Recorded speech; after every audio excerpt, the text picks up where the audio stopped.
আসসালামু আলাইকুম। সাদিকা সারা cooking recipe নতুন আরও একটি রেসিপি দেখার জন্য আমন্ত্রণ জানাচ্ছি আপনাদের সবাইকে। আশা করি যে যেখানে আছেন সবাই ভালো আছেন। আজকের রেসিপি মাছের ঝুরি। আমি আজকে নরম মাছের ঝুরি বা ঝুরি ভর্তা কীভাবে তৈরি করতে হয় সেটা আপনাদের মাঝে শেয়ার করব। তাহলে চলুন দেখে নিই কীভাবে এই ঝুরি ভর্তা বা ঝুরিটা তৈরি করব।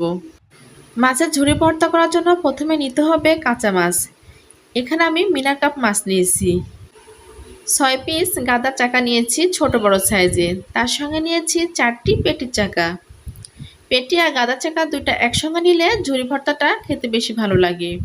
আমি এখানে মিনা কাপ মাছ নিয়েছি। আপনারা যে কোনো মাছ দিয়ে এই ভর্তাটা তৈরি করতে পারবেন। প্রথমে মাছটা সিদ্ধ করে নেব। সেজন্য একটা কড়াইতে পরিমাণ মতো পানি দিয়ে পানিটা বসিয়ে দিয়েছি। এবার পানির মধ্যে দেব চা চামচের হাফ চামচের মতো হলুদের গুঁড়া, চা চামচের হাফ চামচ লবণ। নাড়া দিয়ে পানির সঙ্গে দুইটা উপকরণ ভালোভাবে মিশিয়ে নিতে হবে। এবার অপেক্ষা করতে হবে পানিটা ফোটার জন্য। পানিটা ফুটে গেলে এর মধ্যে দিতে হবে মাছ। ফুটন্ত পানির মধ্যে এক এক করে মাছগুলো ছেড়ে দিতে হবে। আমি মাছগুলো আগে থেকে ধুয়ে পরিষ্কার করে রাখছিলাম। এবার এক এক করে সবগুলো মাছ দিয়ে দিলাম। 3 থেকে 4 মিনিট মাছগুলো সিদ্ধ করে নিতে হবে। উল্টে পাল্টে দুই পাশে ভালোভাবে সিদ্ধ করে নেব। চুলা চাল হাই হিটে রেখে 3 থেকে 4 মিনিট রান্না করলে মাছগুলো ভালোভাবে সিদ্ধ হয়ে যাবে। মাছগুলো ভালোভাবে সিদ্ধ হয়ে গেছে। এবার মাছগুলো একটা ছাঁকনির সাহায্যে পানি থেকে পানিটা ছেঁকে মাছগুলো উঠিয়ে নিতে হবে। আমরা যখন নরম মাছটা বাসায় ঝুরি বা ঝুরি ভর্তা করব তখন অবশ্যই আমরা মাছগুলো সিদ্ধ করে নেব। মাছের যে বাজে একটা স্মেল থাকে সেই স্মেলগুলো চলে যাবে। সবগুলো মাছ আমি উঠিয়ে নিলাম। এবার মাছগুলো ঠান্ডা করে বেছে নিতে হবে। মাছের ছোট বড় কাটা সবগুলো আমি ভালোভাবে ছাড়িয়ে নিচ্ছি। আপনারা বড় কাটাগুলো ফেলে দিয়ে ছোট কাটা রেখেও মাছের ঝুরিটা তৈরি করতে পারেন।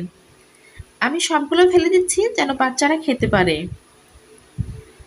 সম্পূর্ণ মাছ আমি একইভাবে বেছে নিব। সবগুলো মাছ বাছা হয়ে গেছে। এবার আমি এই মাছগুলো ঝুরি করার জন্য চুলাতে একটা প্যান বসিয়ে দিয়েছি। প্যানটা গরম হয়ে গেলে এর মধ্যে পরিমাণ মতো তেল দিয়ে দেব।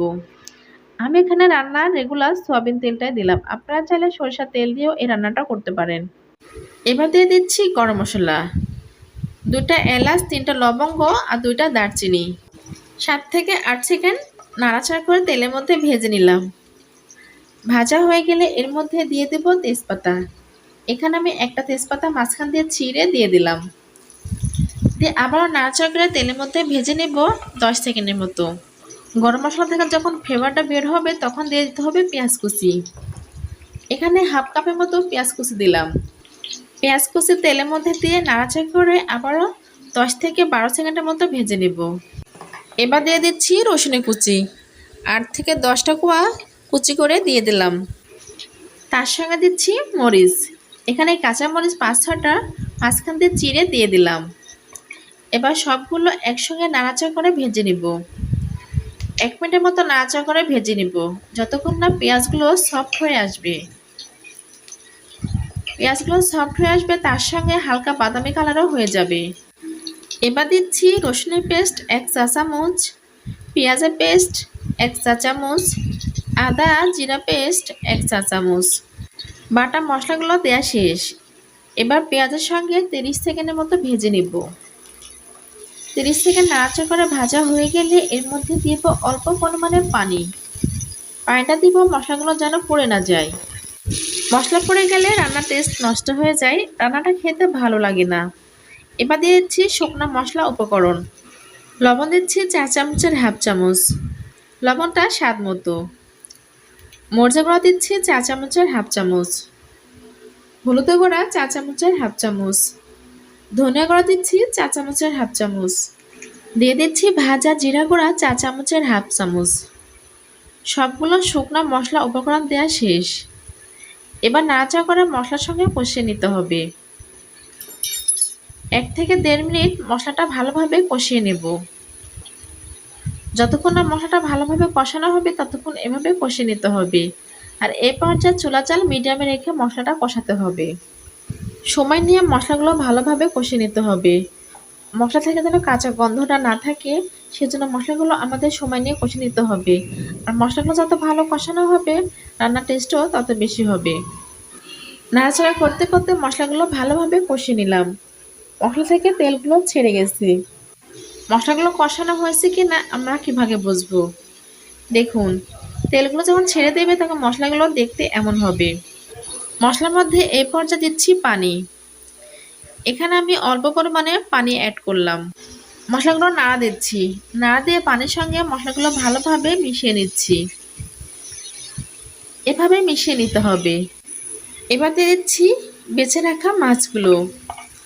সম্পূর্ণ মাছ ঢেলে দিলাম। দিয়ে মশলার সঙ্গে নাড়াচাড়া করে মাছগুলো মিশিয়ে নিতে হবে। এভাবে নাড়তে হবে। নেড়ে নেড়ে মিশিয়ে নিতে হবে। চুলা জাল মিডিয়ামে রেখে রান্নাটা করতে হবে।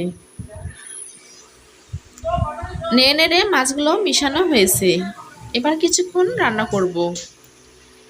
2 থেকে 3 মিনিট রান্নার পর এ পর্যায়ে দিয়ে দিচ্ছি লেবুর পাতা। 4টা লেবুর পাতা দিলাম। দিয়ে নাড়াচাড়া করে মিশিয়ে নিলাম। লেবুর পাতা স্মেলে রান্নাটা খেতে বেশি ভালো লাগবে। আর আমরা এখানে নরম মাছটা রান্না করছি, সেজন্য অবশ্যই লেবুর পাতাটা অ্যাড করতে হবে। আপনাদের কাছে যদি লেবুর পাতার স্মেলটা ভালো না লাগে তাহলে আপনারা স্কিপ করবেন, তবে দেবার চেষ্টা করবেন। এই মাছের ঝুড়িতে লেবুর পাতা দিলে খেতে বেশি ভালো লাগে। আপনারা লেবুর রসটা দিতে পারেন, একটু টকটক লাগবে, খেতেও দারুণ লাগবে।